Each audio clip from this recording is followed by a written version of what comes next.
अस्सलामु अलैकुम वरहमतुल्लाहि वबरकातुहू।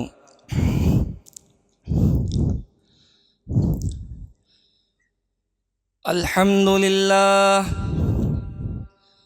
नहमदुहू व नस्तईनुहु व नस्तगफिरुह व नऊज़ु बिल्लाहि मिन शुरूरि अनफुसिना व सय्याति अमालिना।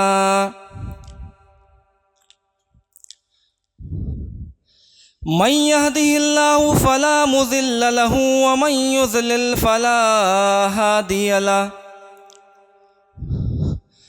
व अशहदु अन ला इलाहा इल्लल्लाहु वहदहू ला शरीका लहू व अशहदु अन्न मुहम्मदन अब्दुहू व रसूलुहू।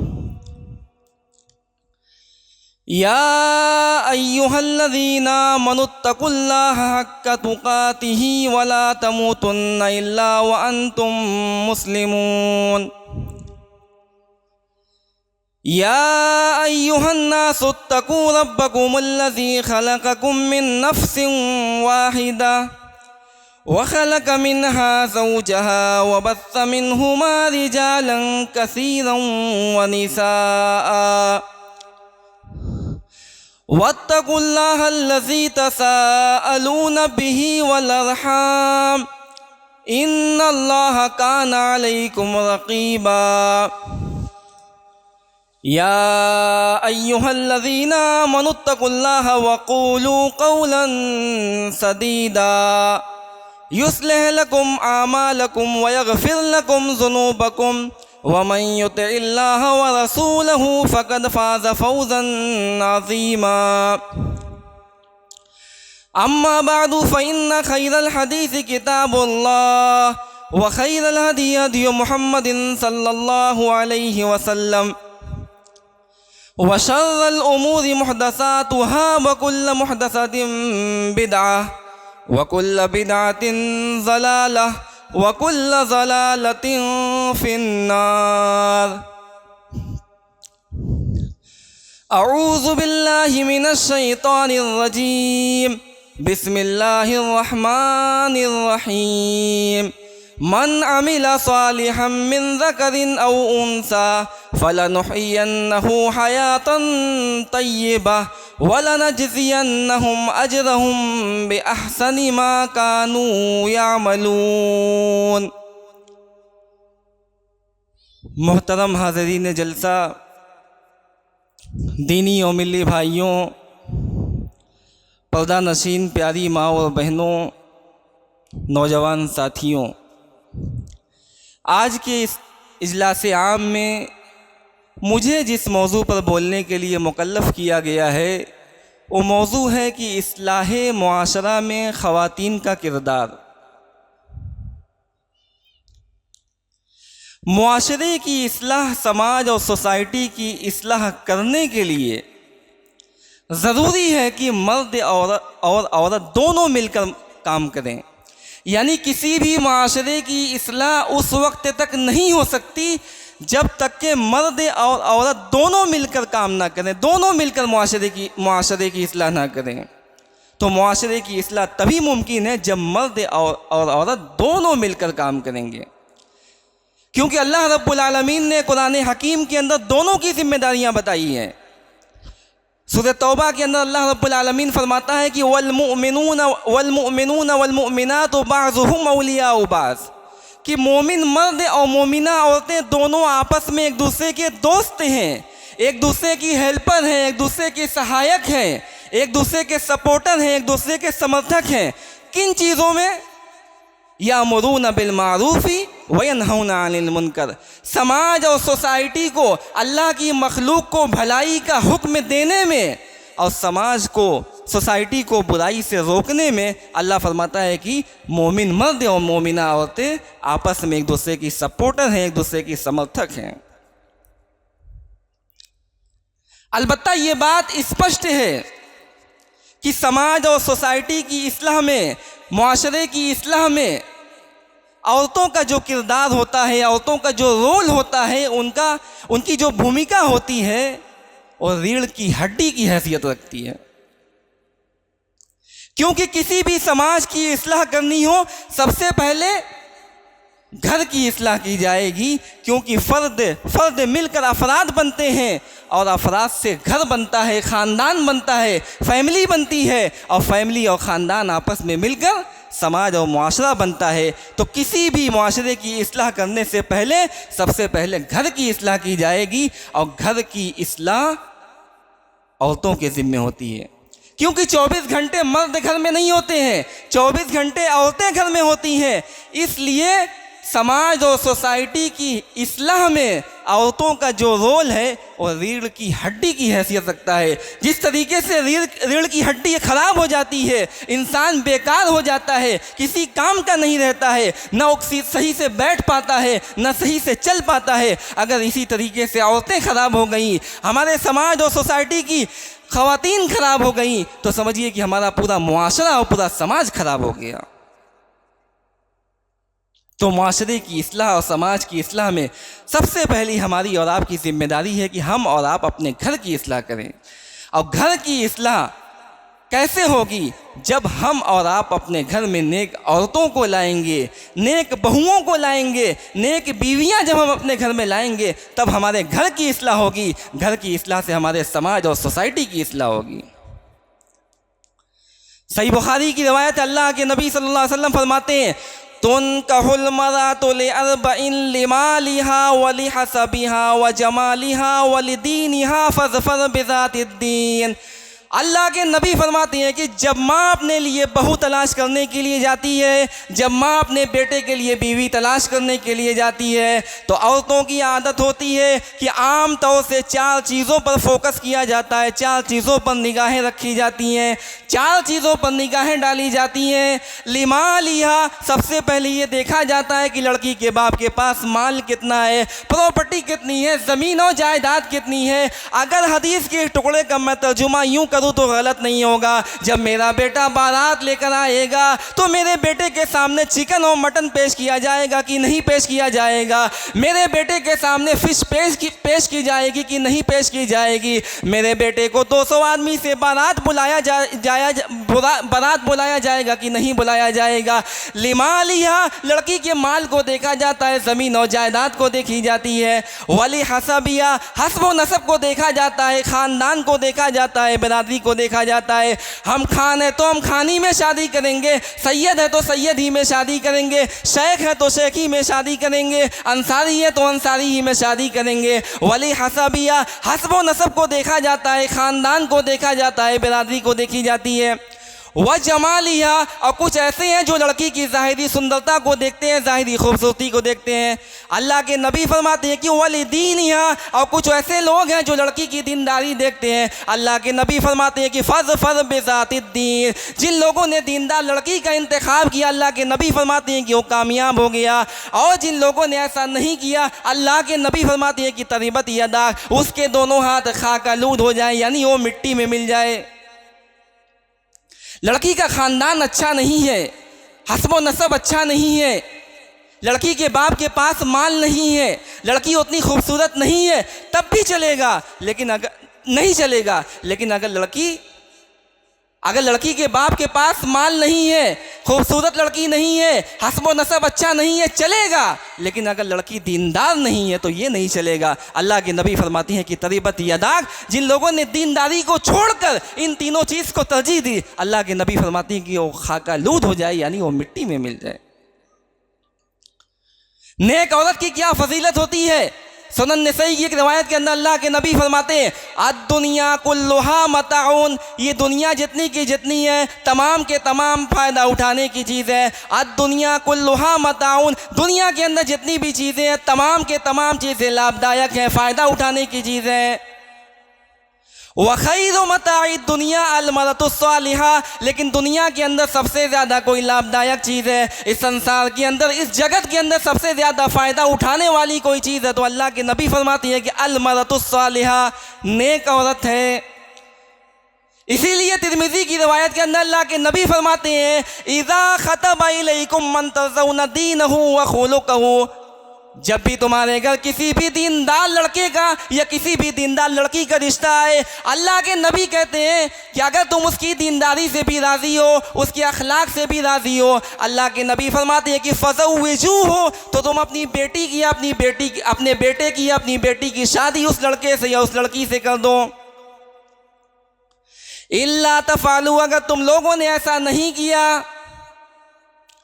तकुन फितनतुन फिल अर्ज़ि व फ़सादुन नारीज़, इस ज़मीन के अंदर लंबा चौड़ा फसाद फैल जाएगा और ज़मीन फितनों में मुब्तला हो जाएगी। अगर दीनदार लड़की को छोड़कर किसी और लड़की से निकाह किया गया, अल्लाह के नबी फरमाते हैं कि समाज और सोसाइटी फितनों में मुब्तला हो जाएगी, हमारा समाज और हमारा मुआशरा ख़राब हो जाएगा। और नेक औरत किस तरीके से समाज और सोसाइटी की इस्लाह करती है, किस तरीके से समाज को सुधारती है। आप इब्ने माजा की रिवायत देखें, अल्लाह के नबी फरमाते हैं, आए दुनिया के अंदर सोने और चांदी को जमा करने वाले, आए दुनिया के अंदर ज़मीन और जायदाद को जमा करने वाले, अगर तुम 3 चीज़ों को अपने अंदर जमा कर लोगे, 3 चीज़ों को अगर अपने अंदर पैदा कर लोगे, अल्लाह के नबी फरमाते हैं कि दुनिया की तमाम चीज़ें तुम्हारे अंदर पैदा हो जाएंगी, तमाम चीज़ें जमा हो जाएंगी। कौन सी वो 3 चीज़ें हैं? अल्लाह के नबी ने फरमाया कि लियत्तखिज़ अहदुकुम क़ल्बन शाकिरा, आए लोगों तुम अपने अंदर ऐसा दिल पैदा करो, ऐसा दिल अपने अंदर लाओ जो दिल हमेशा अल्लाह की शुक्रगुजारी करने वाला हो। जब तुम चिकन और मटन खाओ तब भी अल्लाह का शुक्रिया अदा करो, जब तुम पनीर की सब्ज़ी खाओ तब भी अल्लाह का शुक्रिया अदा करो, जब तुम आलू और बैगन की सब्ज़ी खाओ तब भी अल्लाह का शुक्रिया अदा करो। वलिसानन ज़ाकिरा, आए लोगों अपने अंदर ऐसी ज़बान पैदा करो, अपने अंदर ऐसी ज़बान लाओ जो ज़बान हमेशा अल्लाह का नाम लेने वाली हो, जो ज़बान हमेशा अल्लाह का जिक्र करने वाली हो। आखिर में अल्लाह के नबी ने फरमाया कि वज़ौजतम मुमिनतन तुईनु अहदकुम अला अम्रिल आखिरा, अल्लाह के नबी ने फरमाया कि जब तुम निकाह करो, तीसरा काम ये है कि जब तुम शादी करो, जब निकाह करो तो नेक औरत से शादी करो, ताकि वो औरत तुम्हारे निकाह में आने के बाद आखिरत के कामों में तुम्हारी मदद करे। यानी अगर तुम नमाज़ पढ़ने वाले नहीं हो तो तुम्हारी बीवी तुमको नमाज़ पढ़ने वाला बना दे, अगर तुम शराब पीने वाले हो तो तुम्हारी बीवी तुमसे शराब छुड़वा दे, तुम्हारे बच्चों को नमाजी बना दे, ताकि वो माशरा, समाज जहाँ पर आप और तुम रहते हो, तुम्हारा बेटा रहता है, तुम्हारी फैमिली के लोग रहते हैं, वो सब के सब माशरे के अंदर एक अच्छा, उनकी वजह से माशरे में एक अच्छा प्रभाव पड़े, लोग उनसे मुतासिर हों, समाज और माशरे की इस्लाह हो। इसीलिए अल्लाह के नबी सल्लल्लाहु अलैहि वसल्लम ने फरमाया कि नेक औरतों का इंतखाब करो। अगर हम नेक औरतों को अपने घर में लाएंगे तभी हमारे मुआशरे की और हमारे समाज की इस्लाह हो सकती है। अगर ऐसा हमने नहीं किया तो फिर हमारे समाज और सोसाइटी की इस्लाह नहीं हो सकती। समाज और मुआशरे की अगर हमें इस्लाह करनी है तो औरतों को बाहया होना पड़ेगा, औरतों को बापर्दा होना पड़ेगा, औरतों को गैरतमंद होना पड़ेगा। जिस समाज की औरतें बेहया हो गईं, जिस समाज की लड़कियां बेहया हो गईं, वो समाज बिगड़ गया, उस समाज के अंदर फितना बर्पा हो गया, वो समाज फितनों में मुब्तला हो गया। इसीलिए अल्लाह के नबी सल्लल्लाहु अलैहि वसल्लम ने तिरमिज़ी की सही रवायत के अंदर फरमाया कि अल-मरअतु औरा, औरत जो है वो छुपाने की चीज़ है, औरत छुपाने की चीज़ है। जब औरत अपने घर में होती है, जब अपने बच्चों में होती है, अपने शौहर के घर में होती है, तो अल्लाह के नबी फरमाते हैं कि वो औरत अल्लाह से ज़्यादा करीब होती है।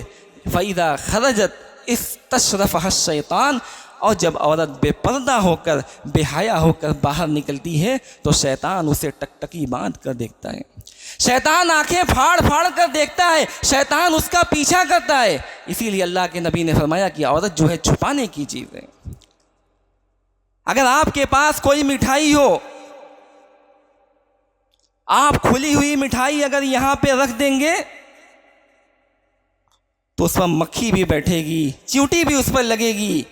ये मिठाई अगर 50 फीट और 100 फीट की ऊंचाई पर भी रख देंगे, लेकिन डब्बा बंद नहीं है, मिठाई खुली हुई है, तो 100 फीट की और 50 फीट की ऊंचाई पर भी चींटी और मक्खी पहुंच जाएगी, उनको बताना नहीं पड़ेगा। लेकिन अगर मिठाई का डब्बा आप ज़मीन में रख दें लेकिन डब्बा पैक हो, मिठाई अंदर से दिख ना रही हो, तो कोई मक्खी और कोई चींटी उस मिठाई के ऊपर नहीं लगेगी। क्यों?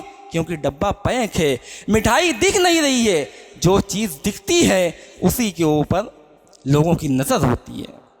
तो इसीलिए अल्लाह के नबी ने फरमाया कि औरत जो है वो छुपाने की चीज़ है, पर्दा करने की चीज़ है। अल्लाह रब्बुल आलमीन कुरान हकीम के अंदर औरतों को हुक्म देते हुए फरमाता है, वकुल्लिल मुमिनाति यगज़ुज़्न मिन अबसारिहिन्ना वयहफ़ज़्न फ़ुरूजहुन्ना। आए नबी, आप मोमिना औरतों से कह दीजिए कि वो अपनी निगाहों को पस्त रखें, अपनी निगाहों को झुका कर रखें।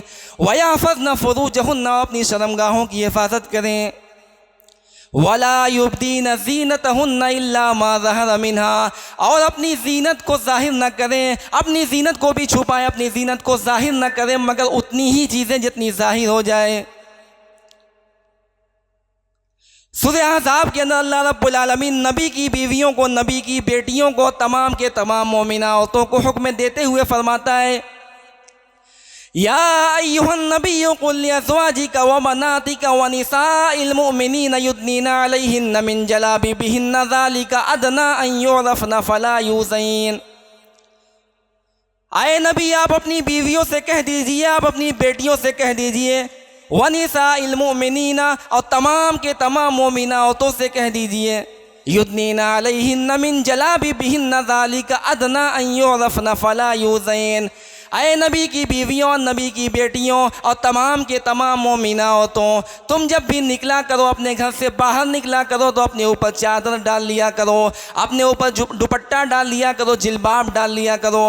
ज़ालिका अदना अन युरफ़ना फला युज़ैन, ताकि जो मोहल्ले में उलच्चे लफंगे हैं वो देख कर तुम्हें पहचान लें, ये लड़की तो बड़ी बाहया है, ये लड़की तो बड़ी बागैरत है, ये तो बड़ी बापर्दा लड़की है, इसकी माँ भी बड़ी शरीफ है, इसका बाप भी बड़ा शरीफ है, ये तो बड़ी हया वाली लड़की है। फला युज़ैन, तो उसका असर ये होगा कि समाज के जो लुच्चे लफंगे होंगे वो उसे ईज़ा नहीं पहुँचाएंगे, उसे छेड़ेंगे नहीं, उसके ऊपर तबसरा नहीं करेंगे।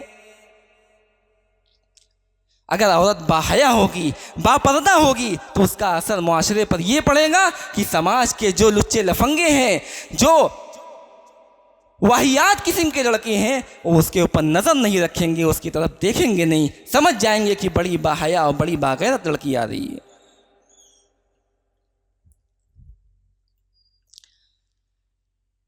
इसी तरीके से अल्लाह रब्बुल आलमीन ने सूरह अहज़ाब की दूसरी आयत के अंदर फरमाया, वक़रना फ़ी बुयूतिकुन्ना वला तबर्रजना तबर्रुजल जाहिलिय्यतिल ऊला।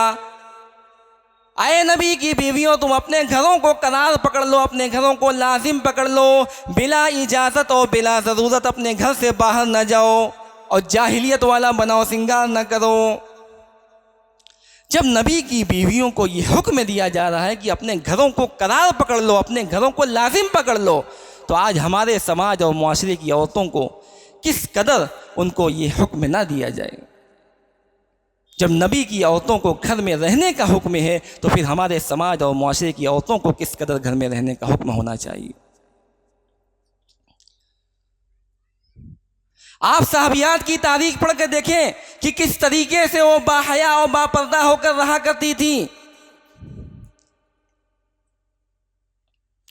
सही मुस्लिम की रिवायत है, हज़रत अब्दुल्ला इब्न अब्बास अपने शागिर्द आता इब्न अबी रेबा से कहते हैं, आए आता इब्न रेबा, क्या मैं तुम्हें जन्नती औरत को ना दिखाऊं? आता इब्न रेबा ने कहा, ज़रूर हमें जन्नती औरत को दिखाइए। सामने एक काली कलूठी औरत थी। अब्दुल्ला इब्न अब्बास ने अपने शागिर्द आता इब्न रेबा को इशारा किया कि ये काली कलूठी औरत को देख रहे हो, ये काली कलूठी औरत जन्नती है। एक मरतबा अल्लाह के नबी सल्लल्लाहु अलैहि वसल्लम के पास आई है, कहने लगी, आए अल्लाह के नबी मुझे मिर्गी का दौरा आता है, आए अल्लाह के नबी मुझे मिर्गी का दौरा आता है, आए अल्लाह के नबी आप अल्लाह से दुआ कर दीजिए, अल्लाह से ये दुआ कर दीजिए कि अल्लाह रब्बुल आलमीन मेरी इस बीमारी को ख़त्म कर दे, अल्लाह मुझे मेरी इस बीमारी में शिफा दे दे। अल्लाह के नबी फरमाते हैं कि ऐ औरत, मैं तेरे लिए दुआ कर दूंगा, मैं तेरे लिए दुआ कर दूंगा, तेरी बीमारी ठीक हो जाएगी, तेरी बीमारी ठीक हो जाएगी। लेकिन अल्लाह के नबी ने फरमाया व इन शीती सबरती वलकिल जन्ना, आए औरत अगर इस बीमारी पे तूने सब्र कर लिया, अल्लाह के नबी फरमाते हैं कि तेरे लिए जन्नत है, यानी तेरा ठिकाना जन्नत है।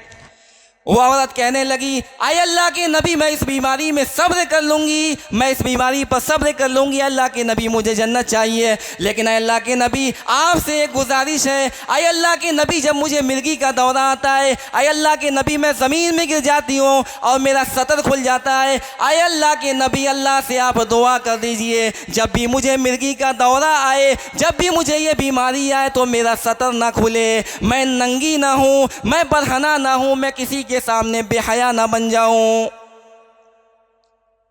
ये नबी की सहाबियात थी जो बीमारी के आलम में भी पर्दा किया करती थी।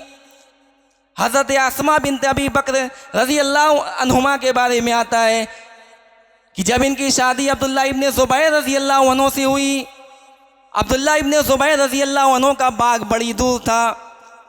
रोज़ाना खजूर की गुठली अपने सर के ऊपर लाद कर लाती थी अस्मा बिन्त अबी बकर रोज़ाना उस बाग से खजूर की गुठली लाती थी और घोड़े को दिया करती थी।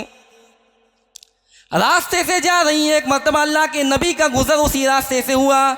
अंसारी सहाबी के साथ अल्लाह के नबी जा रहे हैं। जब अल्लाह के नबी ने दूर से देखा ये तो आयशा की बहन अस्मा है, अल्लाह के नबी ने इशारा किया, अपनी ऊँटनी से इशारा किया, एक आए अस्मा, मैं ऊँटनी को बैठा देता हूँ, तुम इसके ऊपर बैठ जाओ। हज़रत अस्मा कहती हैं कि जब अल्लाह के नबी ने मुझे बैठने के लिए इशारा किया तो मुझे इतनी गैरत आई, मुझे इतनी शर्म आई, और मैंने अब्दुल्ला इब्न ज़ुबैर की गैरत को याद कर लिया, उनकी हया को याद कर लिया। कितने बागैरत आदमी हैं, कितने बाहया आदमी हैं, वो सुनेंगे तो क्या सोचेंगे कि मैं अल्लाह के नबी के साथ ऊँटनी पर बैठ कर आई हूँ, मेरी ये गैरत गवारा नहीं की कि मैं अल्लाह के नबी के साथ बैठूँ। अल्लाह के नबी सल्लल्लाहु अलैहि वसल्लम जैसे बहनोई दुनिया में तरसते हैं लोग, लेकिन उस बहनोई के साथ भी हज़रत अस्मा बिन्त अबी बकर ने बैठना गवारा नहीं किया। क्यों? क्योंकि उनकी गैरत, उनकी हया इस बात पर उन्हें आमादा की कि नहीं, ऊँटनी का गट्ठर अपने सर पर लाद कर पैदल ले गई, लेकिन अल्लाह के नबी की ऊँटनी पर नहीं बैठी। इतनी बाहया थी। अम्मा आयशा सिद्दीक़ा रज़ी अल्लाह अन्हा के बारे में देखिए। अम्मा आयशा सिद्दीक़ा रज़ी अल्लाह अन्हा फरमाती हैं, जब मेरे हुजरे में मेरे शौहर अल्लाह के नबी को दफन कर दिया गया, मैं उसी तरह से बगैर दुपट्टे के और दुपट्टे के साथ जैसे मेरा मन होता था कमरे में, रूम में चली जाती थी। फिर मेरे वालिद अबू बकर रज़ी अल्लाह अन्हु को दफन किया गया, फिर भी मैं उसी तरह से आती जाती थी। लेकिन जब उमर फ़ारूक को दफन कर दिया गया, उमर फ़ारूक को जब मेरे हुजरे में दफन कर दिया गया, हज़रत आयशा कहती हैं कि मैं जब भी रूम में दाखिल होती थी, जब भी मैं हुजरे में दाखिल होती थी, तो मैं बगैर दुपट्टा के दाखिल नहीं होती थी, अपने ऊपर जिल्बाब और चादर डाल लिया करती थी, बगैर पर्दे के उसमें दाखिल नहीं हुआ करती थी। हज़रत उमर फ़ारूक का इंतकाल हो चुका है, उमर फ़ारूक मिट्टी के ऊपर भी नहीं है, मिट्टी के अंदर दफन हो चुके हैं, लेकिन अम्मा आयशा की गैरत देखिए, अम्मा आयशा की हया देखिए कि अम्मा आयशा कहती हैं कि जब उमर फ़ारूक को दफन कर दिया गया तो मैं उस कमरे में जब जाती थी तो बाहया और बापर्दा होकर जाती थी।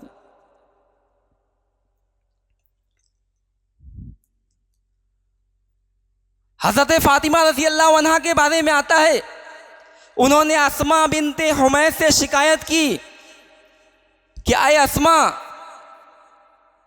जब किसी का इंतकाल हो जाता है और कब्रस्तान ले जाने के लिए जब उसको चारपाई पे लिटाया जाता है, वो चारपाई ऐसी होती है कि उसके चारपाई पर लेटने के बाद दिखता है जिसमें कि ऊंच नीच पता चलती है कि कहाँ सर है, कहाँ पैर है, कहाँ सीना है, कहाँ पेट है।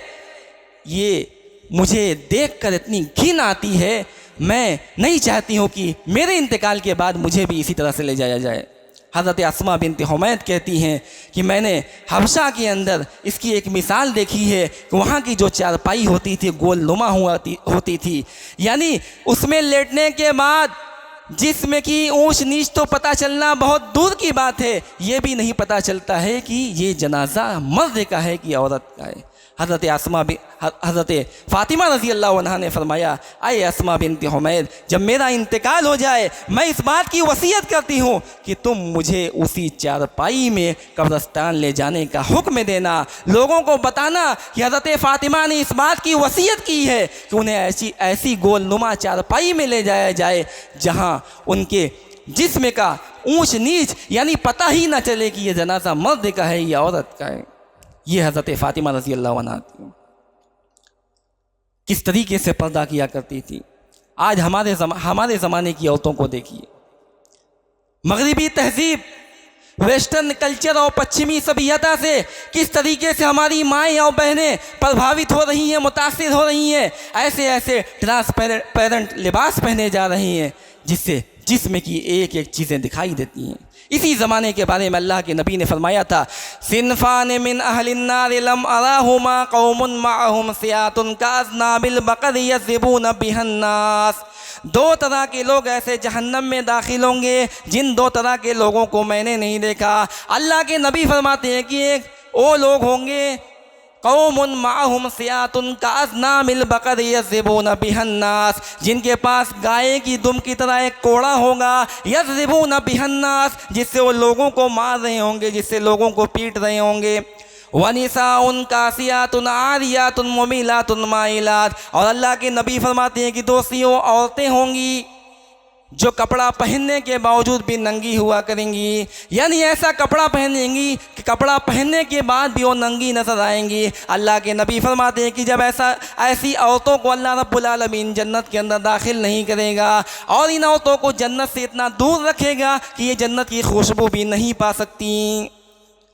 अगर हमारे समाज को, सोसाइटी को इस्लामी सोसाइटी बनाना है, अगर हमें अपने माशरे की इस्लाह करनी है, तो हमें हमारी और आपकी जिम्मेदारी है कि हम अपनी औरतों को बाहया और बापर्दा बनाएं।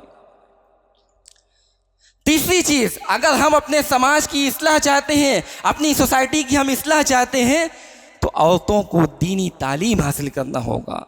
औरतों को दीन से वाबस्ता होना, दीनी तालीम से वाबस्ता होना पड़ेगा। औरतों को दीन का इल्म सीखना होगा। आज हमारे माशरे में बुराई इसलिए भी फैल रही है कि हमारी माँ और बहनों के पास दीन का इल्म नहीं है। कितने घर ऐसे हैं जहाँ पर शिरकिया अफ़ाल होते हैं, बिदात और खुराफात होती है।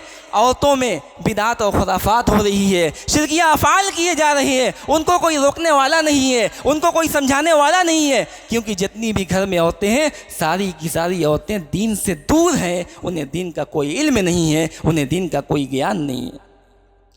अल्लाह रब्बुल आलमीन ने कुरान हकीम के अंदर खुसूसी तौर पर औरतों को हुक्म करते हुए फरमाता है, वज़कुरन मा युतला फ़ी बुयूतिकुन्न मिन आयातिल्लाहि वल हिक्मा। आए औरतों, तुम अपने घरों में कुरान की तिलावत किया करो, अल्लाह का ज़िक्र किया करो, नबी की अहादीस का मुताला किया करो, नबी की अहादीस को पढ़ा करो, अल्लाह का ज़िक्र किया करो, कुरान का इल्म सीखा करो, कुरान की तफसीर पढ़ा करो, हदीस की तशरीहात को पढ़ा करो। अल्लाह रब्बुल आलमीन खुसूसी तौर पर औरतों को हुक्म देता है। आप उस ज़माने की औरतों को देखें, उनके अंदर दीन का इल्म हासिल करने की कितनी तड़प हुआ करती थी, कितनी लगन हुआ करती थी। अल्लाह के नबी के पास कुछ सहाबियात आती हैं, कहती हैं, आए अल्लाह के नबी, मर्द हज़रात तो आपसे फ़ायदा उठाते हैं, आप मर्दों में खुतबा देते हैं, आप मर्दों में तकरीर करते हैं, आपकी सारी नसीहतों से, आपके सारे वाज़ो नसीहतों से मर्द हज़रात तो फ़ायदा उठा लेते हैं। आए अल्लाह के नबी, हमें कुछ भी फ़ायदा हासिल नहीं होता है। उस मौके पर अल्लाह के नबी ने हफ्ते में या महीने में एक दिन औरतों के लिए मुकर्रर कर दिया और अल्लाह के नबी बारी बारी उन औरतों के पास जाते थे। यानी जब बारी आती थी उस बारी में जाकर औरतों को खुसूसी तौर पर खिताब किया करते थे, उन औरतों को वाज़ो नसीहत किया करते थे। इसका असर ये होता था, इसका असर ये हुआ था कि उन लोगों के पास कुरान का इतना गहरा इल्म आ गया था, हदीस का इतना गहरा इल्म आ गया था कि बड़े बड़े सहाबा उनके पास आया करते थे और दीनी तालीम हासिल किया करते थे, कुरान का इल्म उनसे सीखा करते थे, अहादीस उनसे पढ़ा करते थे।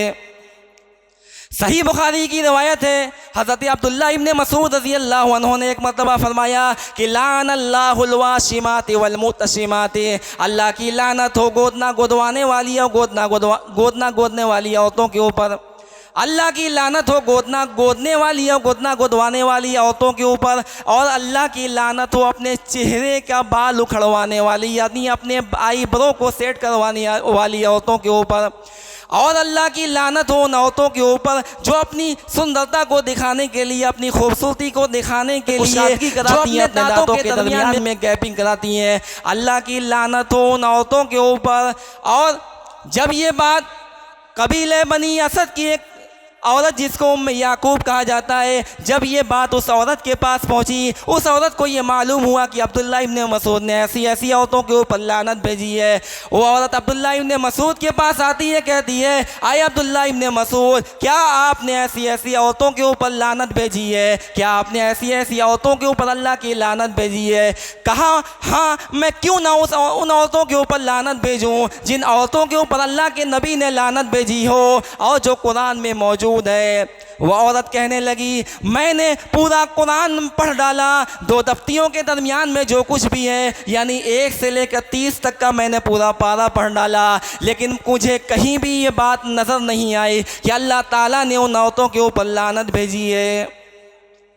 आप ज़रा गौर करें, सोचें कि इतने बड़े सहाबी, जलीलुल कद्र सहाबी हैं जिनको फ़कीह कहा जाता है, अब्दुल्ला इब्न मसूद जैसे फ़कीह सहाबी के सामने वो औरत कितने कॉन्फिडेंस के साथ, कितने आत्मविश्वास के साथ वो औरत खड़ी है और कहती है कि अब्दुल्ला इब्न मसूद, आप जो बात बयान कर रहे हैं, मैंने पूरा कुरान पढ़ डाला, मुझे ये बात कहीं नहीं मिली। आज हमारे सामने भी बहुत सारे लोग कुछ ऐसी बातें बयान करते हैं जो लगता है कि गलत होती है, लेकिन हमारे पास इतना कॉन्फिडेंस नहीं होता है, इतना आत्मविश्वास नहीं होता है कि हम अपनी बातों को उनके सामने रख सकें। लेकिन अब्दुल्ला इब्न मसूद के सामने वो औरत खड़ी हो गई और कहने लगी कि आप ये जो बात बोल रहे हैं, कहाँ से बोल रहे हैं? मैंने पूरा कुरान पढ़ डाला, लेकिन मुझे ये बात कहीं नहीं मिली। अब्दुल्ला इब्न मसूद को उस मौके पर एक्सप्लेन करना पड़ा, तशरीह करनी पड़ी, वजाहत करनी पड़ी। फरमाया कि लइन कुंती करती ही वजती ही, अगर तू बगौर से पढ़ती, लकद वजती ही, तो तुम इस बात को पा लेती। अमा कराती, क्या तूने ये नहीं पढ़ा? वमा आता कुमुर रसूल फखुज़ुहु वमा नहाकुम अन्हु फंतहु, रसूल जो तुम्हें दे दे उसे ले लो और रसूल जिससे मना कर दे उससे रुक जाओ। रसूल जो दे दे उसे ले लो और रसूल जिससे मना कर दे उससे रुक जाओ। यानी रसूल ने जिसके ऊपर लानत भेजी, गोया उसके ऊपर अल्लाह ने लानत भेजी। आप उन औरतों के ऊपर देखें कि उनका कितना गहरा मुताला था, कुरान के ऊपर उनकी कितनी गहरी नज़र थी और कितनी गहरी पकड़ थी। हज़रत आयशा सिद्दीक़ा रज़ी अल्लाह अन्हा जो इतनी बड़ी फ़क़ीहा और मुहद्दिसा थी कि बड़े बड़े सहाबा इकराम हज़रत आयशा सिद्दीक़ा रज़ी अल्लाह अन्हा के पास फतवा पूछने के लिए आया करते थे। अपने मसाइल को पूछने के लिए अम्मा आयशा सिद्दीक़ा रज़ी अल्लाह अन्हा की तरफ रुजू किया करते थे। बड़े बड़े सहाबा इकराम, सिगारे सहाबा की मैं बात नहीं कर रहा हूँ, केबारे सहाबा, बड़े बड़े सहाबा इकराम अम्मा आयशा सिद्दीक़ा रज़ी अल्लाह अन्हा के पास आते थे। वयसअलूना अनिल मीरास, और मीरास के बारे में सवाल किया करते थे, मीरास के बारे में पूछा करते थे।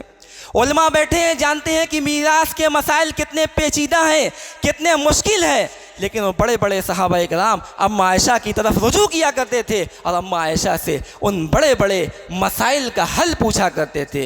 और अम्मा आयशा सिद्दीक़ा रज़ी अल्लाह अन्हा भी ऐसा जवाब देती थी, सामने वाले को ऐसा मुतमईन करती थी, ऐसा संतुष्ट करती थी कि वो सहाबी किसी और के पास नहीं जाया करते थे। यानी उन मसाइल का हल इतने अच्छे तरीके से दिया करती थी, तो जो सहाबी अल्लाह के नबी सल्लल्लाहु अलैहि वसल्लम की इस बीवी के पास मसले का हल पूछने के लिए आता था, वो सहाबी मुतमईन हो जाता था कि अल्लाह के नबी सल्लल्लाहु अलैहि वसल्लम की इस बीवी ने बहुत अच्छा जवाब दिया। तिरमिज़ी की सही रवायत है, हज़रत अबू मूसा अशरी रज़ी अल्लाह अन्हु कहते हैं कि मा अश्कला अलैना सहाबा रसूलिल्लाह सल्लल्लाहु अलैहि वसल्लम, मा अश्कला अलैना सहाब रसूलिल्लाहि सल्लल्लाहु अलैहि वसल्लम हदीसुन कत्तो। जब भी हमारे सहाबा के दरमियान, हम में और सहाबा के दरमियान में किसी भी हदीस के सिलसिले में कोई इश्काल होता था, कोई इख्तलाफ होता था, तो हम फ़ौरन अम्मा आयशा की तरफ रुजू किया करते थे, अम्मा आयशा की तरफ लौटा करते थे। फ़सअलना आयशता, और अम्मा आयशा से हम सवाल किया करते थे, अम्मा आयशा से उस मसले के बारे में, उस हदीस के बारे में पूछा करते थे।